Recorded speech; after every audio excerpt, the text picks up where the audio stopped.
महिलांसाठी मगाशी ज्योतिताईंनी तर माझं अर्ध भाषण इथं सांगितलंय. महापौर नव्हते आरक्षण, त्यांना आपण महापौर बनवले. ठाणे, कल्याण, डोंबिवली, उल्हासनगर अनेक ठिकाणी आपण महापौर दिले. महिलांचं आरक्षण नव्हतं, परंतु आम्ही ठरवलं की महिलांना प्राधान्य द्यायचं. त्याचाच भाग या ठिकाणी ज्योतिताईंना तर काय माहीतच नव्हतं. ज्योतिताईंना मी म्हणालो जरा तुम्ही इकडे या, ते लाडकी बहीण योजनेचं जरा आपल्याला नीट करायचं काम. आणि नंतर म्हणालो एक केंद्रातली एक कमिटी आहे, या कमिटीमध्ये तुमचं नाव टाकायचं आहे म्हणून कागदपत्र द्या. त्यांना काही माहित नव्हतं बिलकुल. सकाळी जेव्हा त्यांना फॉर्म भरायच्या अगोदर कळलं की माझं हे कागदपत्र राज्यसभेसाठी आपण भरतोय, राज्यसभेसाठी. शेवटी सर्वसामान्यांचं आपण म्हणतो पक्ष शिवसेना. बाळासाहेबांनी 18 पगड जातीला एकत्र केलं. छत्रपती शिवाजी महाराजांनी 18 पगड जातीला एकत्र करून स्वराज्य निर्माण केलं. आणि शिवसेना हे बाळासाहेबांचे विचार घेऊन आपण पुढे चाललोय. आणि म्हणून बाळासाहेबांचं स्वप्न आणि बाळासाहेबांचे विचार काय होते की सर्वसामान्य तळागाळातल्या व्यक्तींना पुढे आणा, काम करणाऱ्या लोकांना न्याय द्या. शिवसेना वाढवणाऱ्या, शिवसेनेला पुढे नेणाऱ्या, शिवसेनेची कामं घरोघर पोहोचवणाऱ्या, सर्वसामान्य लोकांपर्यंत पोहोचणाऱ्या कार्यकर्त्यांना बळ द्या. आणि म्हणून शिवसेनेचं लक्ष बरोबर असतं. कोणी मागण्याची आवश्यकता नसते. न मागता त्यांना दिलेलं आहे. त्यांनी मगाशी म्हटलं ते बरोबर आहे. नवस नाही, मागणं नाही, काही नाही, पण त्यांना दिलंय. आज माझी अपेक्षा आहे की शिवसेना राज्य पातळीवर, राष्ट्र पातळीवर अगदी शिवसेनेचा आवाज बुलंद करण्याचं काम या डॉक्टर ज्योती वाघमारे केल्याशिवाय राहणार नाहीत, हा विश्वास एक व्यक्त करतो. आणि म्हणून अशी अनेक उदाहरणं आहेत. मी त्या ठिकाणी आज देणार नाही, मला आणखी कार्यक्रम आहेत.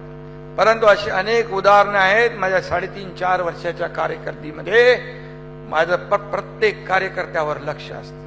प्रत्येक कार्यकर्ता काय करतो. आता मी माझा शशी जाधव नावाचा शाखा प्रमुख, त्याच्या बायको त्याची दुःखात तिचं निधन झालं, त्याच्या शोक सभेला मी जाऊन आलोय. ती जेव्हा गेली तेव्हा तो तिथं नव्हता.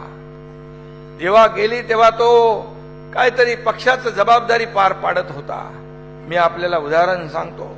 असे कार्यकर्ते माझ्या सोबत आहेत. हीच माझी कमाई आहे, हीच माझी मिळकत आहे, हीच माझी ताकद आहे. मला इथे आठवण आपल्याला करून देतो मी.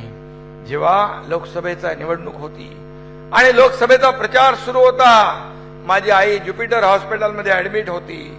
आणि गावीत आपला पालघरचा उमेदवार राजेंद्र गावीत घरी येऊन बसला होता. माझे 7 ते 8 सभा पालघरमध्ये लावल्या होत्या. आई माझ्या हॉस्पिटलमध्ये होती, शेवटच्या घटका मोजत होती. पण त्याने सांगितलं तुम्ही आला नाहीत तर माझा पराभव निश्चित आहे. मी गेलो जव्हारच्या घाटामध्ये मला फोन आला डॉक्टर ठक्करचा, कुठे आहात? मी म्हणालो बाहेर आहे. तुम्ही लवकर जेवढं शक्य होईल तेवढं इकडे पोहोचा.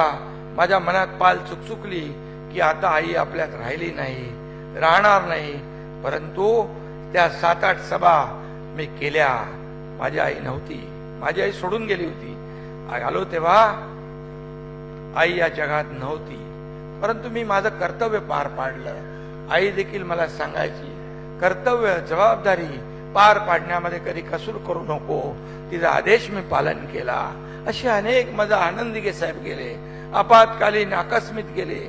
माझ्या कुटुंबातली माझी 2 मुलं, तोही दुःख मी पाहिलेला. परंतु जबाबदारी ही जबाबदारी असते. आणि म्हणून अनेक असे कार्यकर्ते आहेत की जबाबदारी दिलेली चोख पार पाडतात, स्वतःचं काम बाजूला ठेवतात आणि स्वतःचे प्रश्न बाजूला ठेवतात.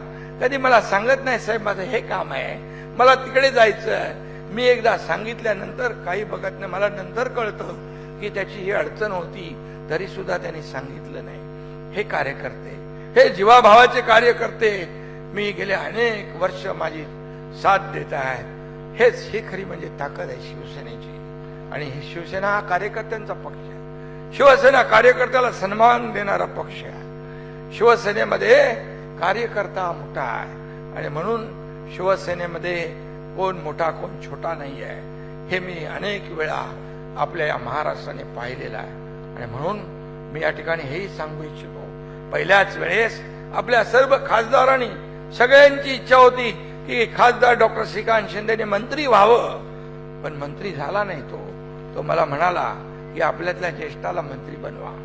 ही शिवसेना आहे, ही शिवसेना आहे. याला हिंमत लागते, याला मोठं मन लागतं, याला मोठं मन लागतं, आभाळा एवढं मोठं मन लागतं आणि वाघाचं काळीज लागतं. हे ऐर्या गैर्याचं काम नाही. आणि म्हणून आज जी काय लोकप्रियता या एकनाथ शिंदेला महाराष्ट्रामध्ये मिळतेय ती फक्त आणि फक्त या सर्वसामान्य माझ्या कार्यकर्त्यांमुळे, माझ्या लाडक्या बहिणींमुळे, लाडक्या भावांमुळे, या सर्व तमाम महाराष्ट्रातल्या कार्यकर्त्यांमुळे हे सगळं शक्य होत आहे. आणि म्हणून त्याचा मला सार्थ अभिमान आहे, मला आनंद आहे.